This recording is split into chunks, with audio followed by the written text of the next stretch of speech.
Hi guys! Welcome to my vlog! Tuturuan ko kayo kung paano gamitin ang mini microphone for vlog.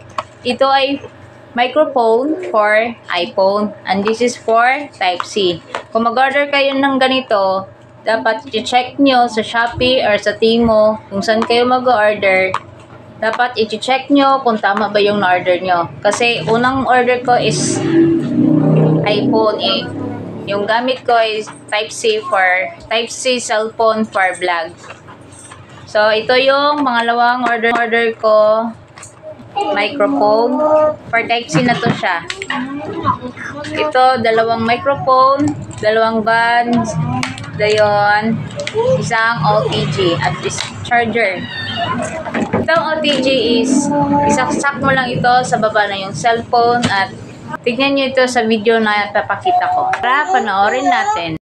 Punta kayo sa home. Hanapin nyo ang Play Store.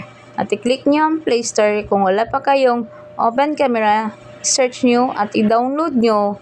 Pagkatapos nyo ma-download, i-click nyo yung open at i-click nyo yung settings sa taas at hanapin nyo ang video settings.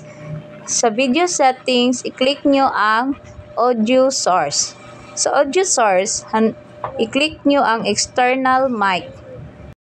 Pagkatapos nyo i-click ang external mic, back nyo at scroll down, hanapin nyo ang camera preview. Sa camera preview, hanapin nyo ang show audio level meter. Yan, click nyo lang. Pagkatapos nyo i-click, back nyo. At kapag hindi pa siya gumagana ang inyong mic, kapag nakita nyo na blink-blink pa yung mic at saka hindi pa nag-red yung OTG niya, punta kayo sa phone settings at i-search nyo ang OTG. Ayan, i-click nyo lang yung OTG. Kita nyo yung sa OTG niya, hindi siya naka-on. Click nyo lang yung on. Kapag ang mic hindi na siya nag-blink, yung OTG niya nag-red na, ibig sabihin ay naka-connect na po yan. Kung nagustuhan nyo po ang aking video, please subscribe, like, and share my video. Salamat po sa inyong panunood. Bye-bye!